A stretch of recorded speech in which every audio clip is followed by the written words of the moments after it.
ఈ క్వశ్చన్ ని చూడండి. నేనేం చేస్తానంటే ప్రతి ఇంగ్లీష్ క్వశ్చన్ ని తెలుగులో అర్థమయ్యేటట్టు వివరించి సింప్లెస్ట్ వేలో సాల్వ్ చేస్తాను.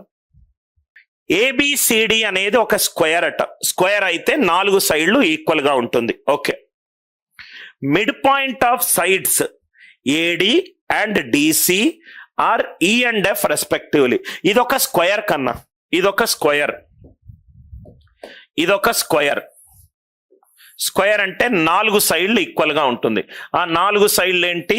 AB, B C, C D and D A. ఇది 4 సైడ్లు. దీని మిడ్ పాయింట్లు తీసుకోమన్నాడు. ఈ మిడ్ పాయింట్ ఏంటి? ఈ మిడ్ పాయింట్ అంటే ఏఈ వాల్యూ డిఈ వాల్యూ సమానము. ఇంకోటి ఏం తీసుకున్నాడు? డిసిఎఫ్, దీని మిడ్ పాయింట్. ఈ మిడ్ పాయింట్ రెండింటినీ జాయిన్ చేశాడు. ఇక్కడ డయాగ్నల్ ఏ టు సి ఇది జాయిన్ చేశాడు. దీని షేడెడ్ రీజియన్ మొత్తం రీజియన్ కి ఎంత రేషియో అన్నాడు. దీని షేడెడ్ రీజియన్ మొత్తం రీజియన్ కి ఎంత అని అన్నాడు. క్వశ్చన్ అర్థమైంది కదా? మళ్ళీ question step by step explain చేస్తున్నాను. ఒక స్క్వేర్ ఉంది. ఓకే, నేను మీకు ఒక చిన్న ఎగ్జాంపుల్. ఒక స్క్వేర్ ఉంది, ఇది ఒక స్క్వేర్, ఇది ఒక స్క్వేర్. దీనికంటే కూడా బెస్ట్ ఒక పేపర్ ఫోల్డింగ్ తోటి మీకు ఎక్స్ప్లెయిన్ చేస్తాను. ఒక స్క్వేర్ ఉంది. సపోజ్ గా ఇది మీరు ఒక స్క్వేర్ అనుకోండి. ఇది డయాగ్నల్, మీకు అర్థమైంది కదా? ఇక్కడ మిడ్ పాయింట్ తీసుకున్నాడు. విజువలైజ్ చేయండి సార్. ఇక్కడ మిడ్ పాయింట్ తీసుకున్నాడు, ఇక్కడ మిడ్ పాయింట్ తీసుకున్నాడు. దీన్ని కలిపాడు. అర్థమైంది కదా? రైట్. ఏం చేయొద్దు, పనికి మాలిన ఫార్ములాలు ఏం యూజ్ చేయొద్దు.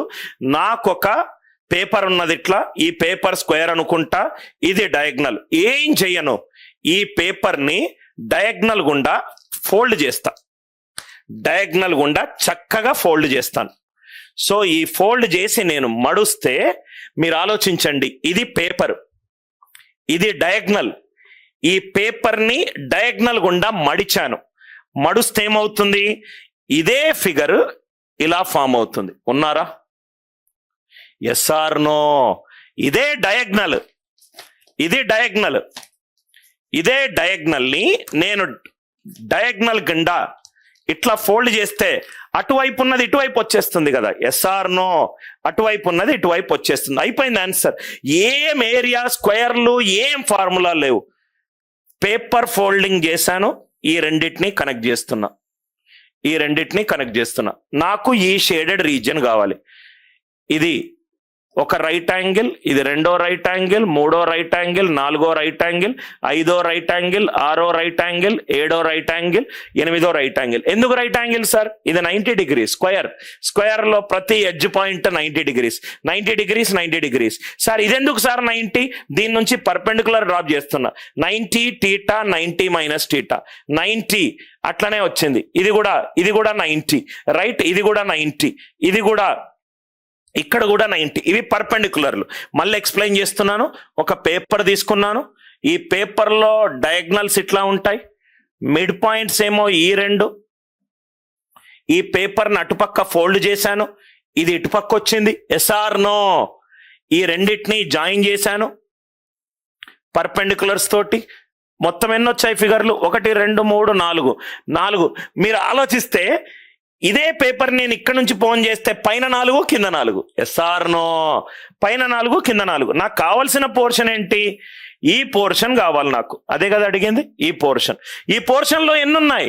3 అవుట్ ఆఫ్ మొత్తం 8. 3 అవుట్ ఆఫ్ 8. ఎందుకయ్యా ఫార్ములాలు? మనకు ఫార్ములాలు మళ్ళీ ఎక్స్ప్లెయిన్ చేస్తాను. లాజిక్ నుంచి వచ్చిందే ఫార్ములే. ఈ క్వశ్చన్ చూడండి. ఫస్ట్ క్వశ్చన్ చదవండి. The height of an isosceles trapezium ABDC is 12 units. మనకు ప్రీవియస్ గా ఇచ్చిన ఫిగర్ స్క్వేర్, ఇప్పుడు ఇచ్చిన ఫిగర్ ఐసోసెలస్ ట్రెపీజియం. దానికి ఎగ్జాక్ట్ గా తెలుగు ట్రాన్స్లేషన్ చేయలేను, కానీ దాని ప్రాపర్టీ చెప్తాను నేను. Isosceles trapezium ABCD is 12 units. Trapezium అంటే ఏంటంటే, ఫస్ట్ థింగ్ ఇక్కడ చూడండి సార్, క్వశ్చన్ మర్చిపోండి, కాన్సెప్ట్ చూడండి. అసలు మొత్తం మ్యాథమెటిక్స్ మనకు ఎలా ఎవాల్వ్ అయిందంటే, ఫస్ట్ క్రియేట్ అయింది డాట్. ఒక డాట్ అంటే ఈ ఒక్క స్పేస్లో ఈ ఒక్క లొకేషన్ని డిఫైన్ చేసేదాన్ని డాట్ అని అన్నాం. ఇప్పుడు నేను ఇక్కడ డాట్ పెట్టాను అనుకో, ఈ పర్టికులర్ స్పేస్లో దీనికి ఒక ఎక్స్ యాక్సిస్ వై యాక్సిస్ ఉంది, దాన్ని డాట్ అన్నాం, రైట్. అదే రెండు ఎండ్ పాయింట్స్ కనుక డాట్ పెట్టుకుంటూ వెళ్తే నాకు వచ్చేది line segment. More than one dot I'm using. అదే నేను 3 డాట్స్లు నాన్ కొలీనియర్గా చేస్తే నాకు వచ్చేది ట్రయాంగిల్. అదే 4 డాట్స్ నాన్ కొలీనియర్గా చేస్తే నాకు వచ్చేది క్వాడ్రిలేటరల్. దీన్ని ఎలా చాలా సింపుల్గా చూడొచ్చు సార్. 5 డాట్స్ చేస్తే నాకు వచ్చేది పెంటగన్. అలా అలా అలా countable infinite number of dots చేసుకుంటూ వెళ్తే నాకు వచ్చేది సర్కిల్. ఇదే మీ జామెట్రీ అండ్ మెన్సురేషన్. ఏ ఫిగర్ అన్నా తీసుకోండి, క్యూబ్ దీని నుంచే వచ్చి ఉంటుంది. Cube is a collection of infinite number of squares. Cuboid is an infinite collection of rectangles. Pentagon is a collection of triangles, right, or a quadrilaterals. ఏదైనా కూడా 1 to many function నుంచి వచ్చింది. ఇది ఎందుకు చెప్తున్నానంటే ఇది చాలా సింపుల్ మీరు అలవాటు చేసుకోవాలి. సపోజ్ ఇది ట్రయాంగిల్ ఉంది, ఇదే ట్రయాంగిల్ ఉంది, ఇదే ట్రయాంగిల్ ఉంది. మీరు ఏమీ చేయొద్దు సార్, రైట్. చాలా ఈజీగా మీరు సాల్వ్ చేయొచ్చు. ఇక్కడ మీరు దీని మిడ్ పాయింట్ తీసుకోండి, దీని మిడ్ పాయింట్ తీసుకోండి, పర్పెండిక్యులర్స్ డ్రాప్ చేయండి. ఇప్పుడే నేను పేపర్ ఫోల్డింగ్ చెప్పాను కదా, ఇది మిడ్ పాయింట్, ఇది మిడ్ పాయింట్, పర్పెండిక్యులర్ డ్రాప్ చేయండి. పైన ఉన్న ట్రయాంగిల్ ని కిందకు ఫోల్డ్ చేయండి, అయిపోయింది, వచ్చింది ఆన్సర్. ఇది యాంగిల్ ఏ, ఇది యాంగిల్ బి, ఇది యాంగిల్ సి. ఇటు ఫోల్డ్ చేస్తే ఇది బి, ఇటు ఫోల్డ్ చేస్తే ఇది సి, పైన ఫోల్డ్ చేస్తే A. Sum of the 3 angles in a triangle ఎంత? 180 degrees.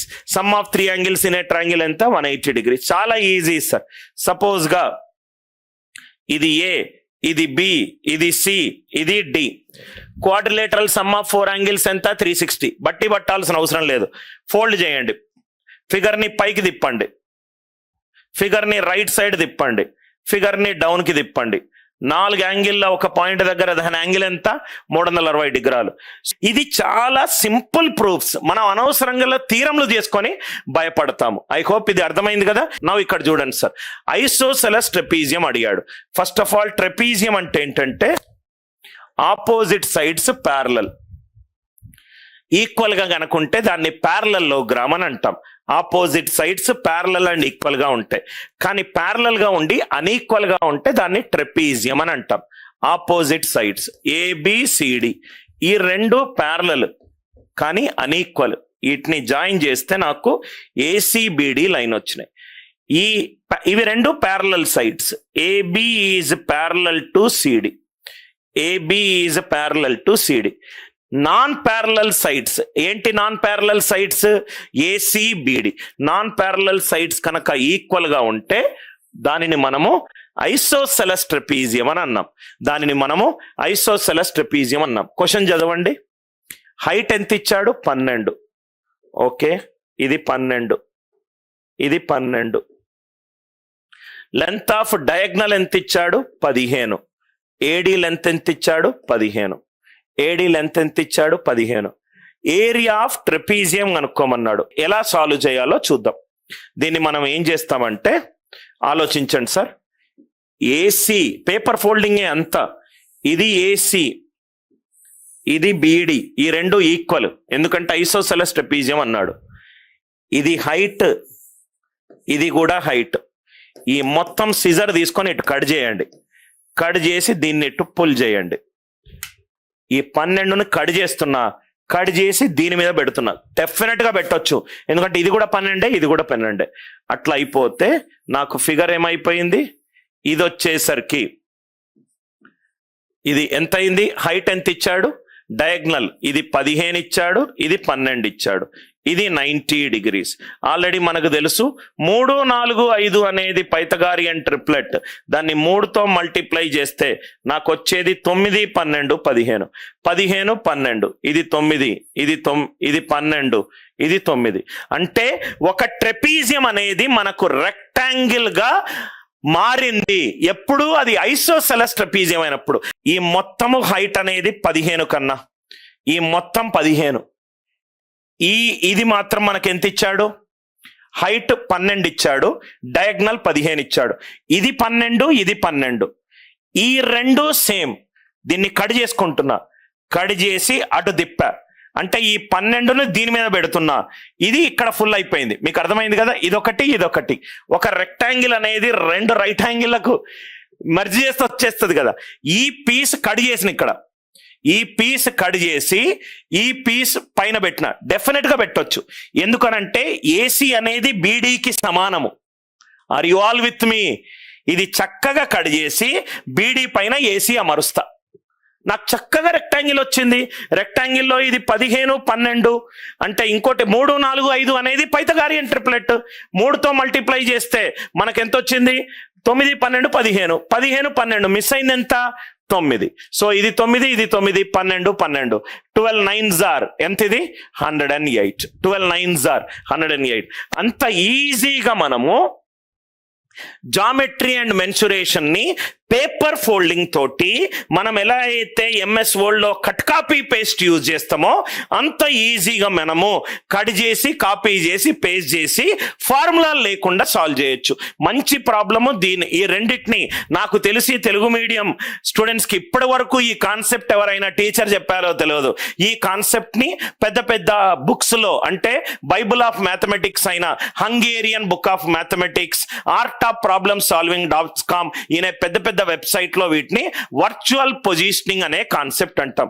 ఇదొక వర్చువల్ పొజిషనింగ్ కాన్సెప్ట్. ఇక్కడ కూడా నేను 2 కాన్సెప్ట్లు ఎక్స్ప్లెయిన్ చేశాను.